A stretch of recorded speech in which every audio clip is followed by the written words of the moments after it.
back, everyone, to BBB Sharing. I'm Evie, Director of Ignite, sparked by BBB. With me today, I have a very special guest from Veterans and Athletes United. Did I say that right? That's correct. You did good. Right. James Howard, the president and founder, is here to talk to us today about VAU and a little bit about yourself as well. Yeah. I'll tell you what, I'm excited about this. To see Jade, I haven't seen him for a couple of years. I've known him for probably 7, 8 years.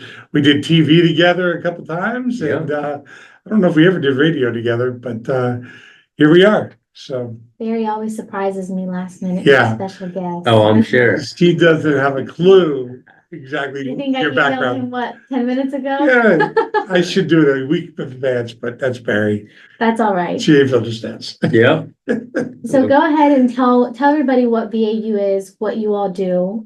I read a little bit about it, but for those that don't know.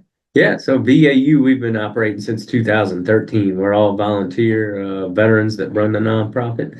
And we focus on adaptive sports, accessible retreats, and we have a traveling memorial that goes all over the country to bring awareness of our fallen heroes from the war on terror. So we've been fortunate to help well over 6,000 veterans with disabilities and their family members through our programs. We operate on a 5% administration budget, so we cover that with donations from the board. So 100% of donations goes towards supporting the disabled veterans we serve and our programs. And it's just been a delight to be a part of it. And I'm actually a C5 quadriplegic myself. I'm medically retired out of the Army in 2010. Spent some time with 82nd Airborne and Special Forces, had some combat injuries and training injuries that kind of culminated in my spinal cord injury, and just found that through sports and retreats and being around others really helped me with my recovery and rehabilitation to find my new normal and kind of move forward. So it's been great to pay that forward. And we're stationed here in Richmond, Virginia, but we operate all over the country. So we help veterans all over, and with a focus on the Mid-Atlantic area. But it's been a real pleasure to do a lot for very little. So it's great to have a community of people that really understand your background and where you come from and kind of the struggles that you went through. And you mentioned on the website that everybody's, journey is very different. And it's based on the individual, but being able to have that place like VAU to go to and just have a community and understanding with stuff like that. What are some of the sports that you guys do in the retreats? What do you guys do at the retreats?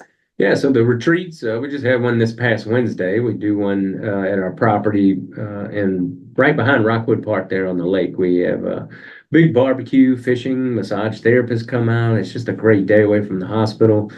A lot of inpatients from polytrauma, spinal cord injury at the local VA come out. They bring busloads of veterans, but veterans come in from all over, and we just set them up in that environment where we can learn from each other. I've found that, you learn the most from people that have been there and done that, things you wouldn't, get a briefing on in the VA or during your transition out of the military. So, and for caregivers as well, their family members are there with others that have been through this and can really, tell them about benefits that they might not be aware of, or just connect with them in many ways. These relationships last well after these retreats. They keep in touch with each other and help each other along the way.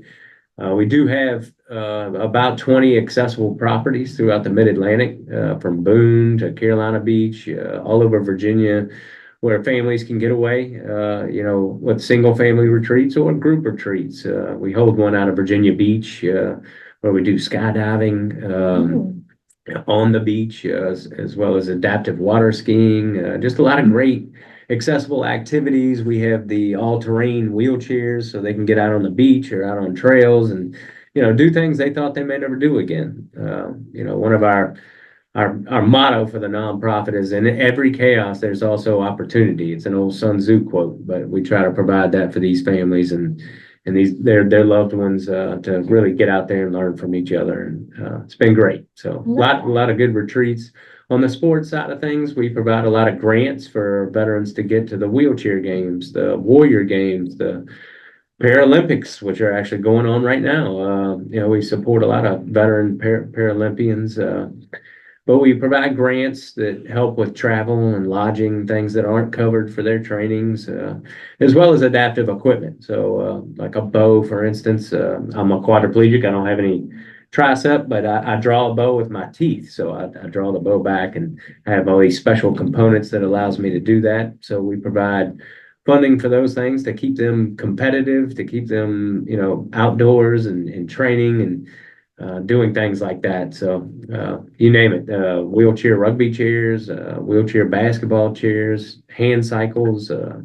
We keep them moving forward and keep them busy competing with others, Wow. and really helps in that recovery process. Once again, to just keep doing things that you enjoy doing and finding your new normal to do that. So Your home base, when did you bought that place? Maybe in 2014, Yeah. 15? Talk about that. 2013. Yeah, talk about that and where the funds go to and what that's accomplished. I can remember walking in there probably with one of the South Richmond Rotary guys. We came over and did a tour. Yep. You might not remember, but there was nothing much there. Yeah. Your vision was there. And then years later, I went back and things really came together. So what do you accomplish? I remember your mom was there. She was a big part. Oh yeah. And then you've gotten married and it's just been amazing. So talk about your home base. Yeah, so that property, we've been running retreats there during the warmer months, March through November, about twice a month. Not only just the inpatients at the VA, we'll do Sitter Barfoot, the long-term living care facility there at the VA comes out. Their STAR program, they'll bring out on separate retreats. But we've been able to do a lot with very little, just a big barbecue. Like I said, we have volunteer massage therapists that have been coming out for a long time. They love that. They can get out of their chairs on a table and really get the comfort of a massage, and stretch out, which I enjoy myself. It helps with spasms and blood flow and things like that. But the biggest thing is just being around each other. These families get to meet each other. Some of them are newly injured. Some of them have been in a wheelchair for a long time, or an amputee or traumatic brain injury, a lot of different disabilities, but they learn from a lot of others that are there. And we provide them with resources, other great nonprofits that we're partnered with and know that do good things in the community. So they leave with a lot of great resources. I also work for the Christopher and Dana Reeve Foundation, which helps a lot of spinal cord injury and mobility issues. So they get lots of resources from there, things that they may not know about. They kind of help with, raising a child in a wheelchair, pain issues or using the bathroom, you name it. It's just got a lot of great information there, and they can talk to people that are there and see an accessible home. So, when we're not doing these retreats, people stay there too. So we have people kind of come and go for different events, and there's a fully accessible bottom portion of the home. So It's been good to be able to do a lot with very little there. And as I remember, in case anybody's listening, out there, VMI alumnus, correct? Yep, I was VMI class of 2002 and Right. love it.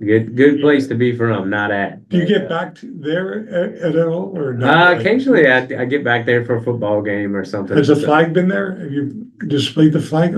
No, we're trying to get it there. It hasn't been there yet, but how do people request that? there's an application on our website. So the memorial flag, which I haven't talked about much yet. Yeah, I'd love to hear about that. That was finished in 2018. It's 28 feet wide by 6 feet tall. So an American flag designed out of all the dog tags of those who've died in the War on Terror. It has gold stars, 50 gold stars for their family members. It's in the shape of the flag as it's draped on a fallen soldier's casket. We have a battlefield cross that's carved out of one piece of mahogany wood. That travels with it. Alicia Dietz, a Richmond artist here. She does amazing woodwork. She was a chopper pilot in the military too. Amazing woman. She carved that out of one piece of mahogany wood. It's beautiful. Wow. But it travels all over to bring awareness to these fallen heroes and their family members. We don't make any money on the flag. All the proceeds go directly towards those family members, children's Gold Star children's camps that are helping, those loved ones of the fallen members. But I have a lot of friends that are on that flag, many that were a part of building it, that helped.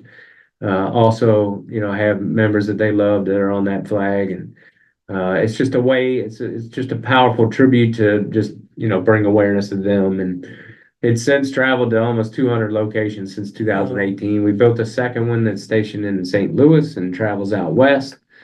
So it's just been incredible. And once again, all volunteers, a lot of good veterans, travel that thing, get in the truck and You go you all need over the drivers country. at times. I've seen Yeah. that right over the Memorial Day weekends and stuff. Yep. I wish I could drive a truck in that flag. Oh, yeah. I wouldn't do too good in that. Ha. That It's would great. break- Yeah, it's a We can- long flag. We can set it up in Unfortunately. about an hour and a half and break it down the same We amount might of have to time. talk about putting it here for Shred Day and find out the guidelines, or maybe down the Tractor Museum. I don't know if it's visited down there in Colonial Heights, Yeah. but that might be a great location because you do a lot with the folks at the hospital that Yep. you're helping.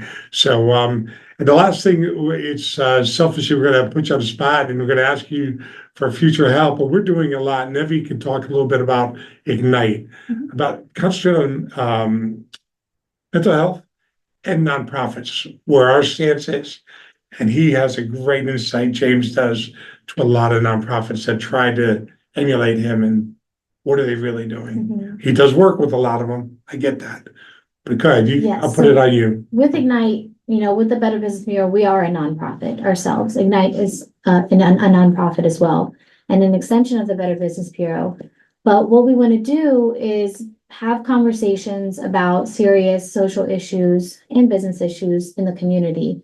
And the BBB itself doesn't get to do that, but Ignite does. So what we do is we host these conversations. And one of our major pillars that we have here is mental health. And the other one is nonprofits. We love nonprofits. We are a nonprofit.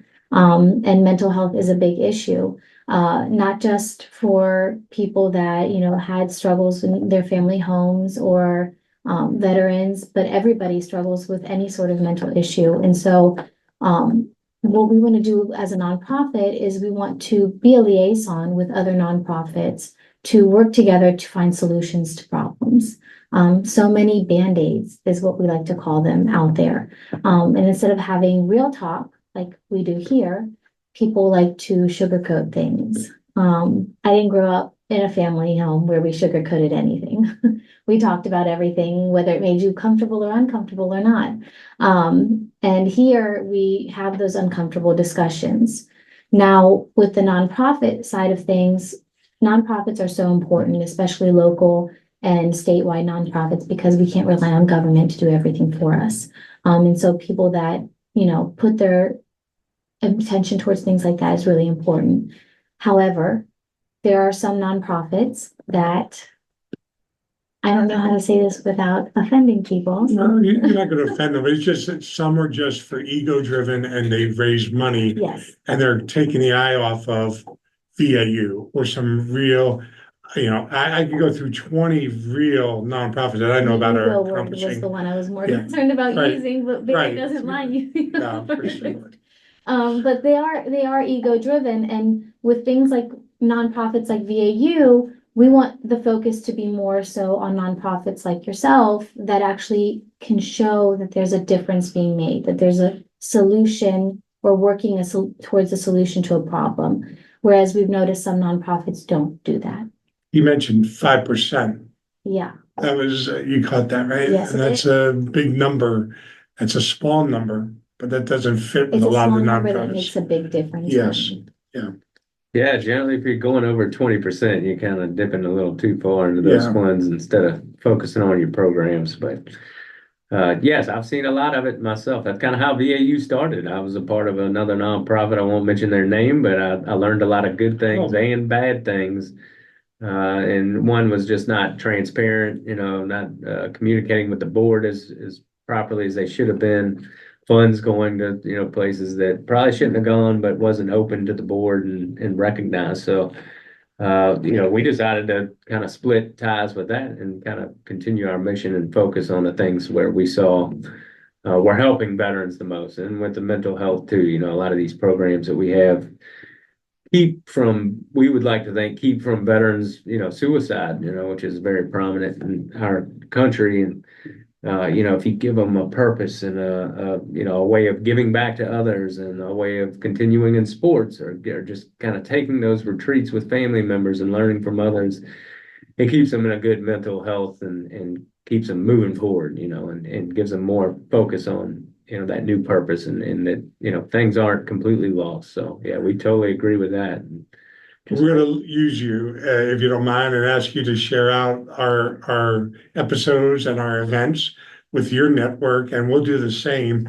We're at 15 minutes, so we're gonna wrap this one up, and you're gonna bring up one more point, but right.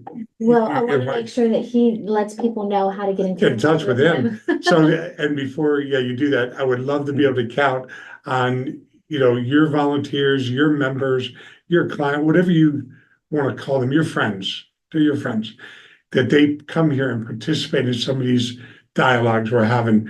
On September 18th, we're having the state come in on the 988, talk about the suicide line. I didn't even know about it.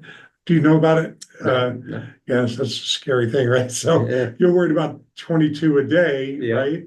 And that number, we always wanted that to drop. Well, the state years ago came out with 988.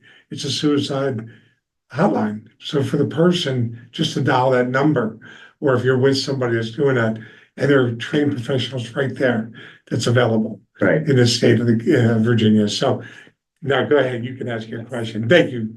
Thank you, Barry. Thank you for mentioning September 18th.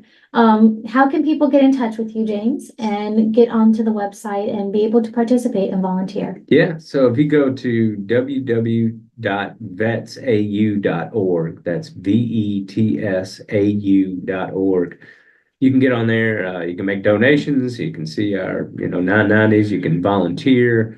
There's applications on there. If you're a disabled veteran out there that needs some help, you can see our retreats and our sports grants, how you can apply for those items. So please check us out, and we truly appreciate any support. So thank you. Thank you. Everyone watching on YouTube, please make sure to like, share, subscribe, and comment. It helps the algorithm out. And if you're listening on Spotify, follow us, give us a like, and share it out. Thank you.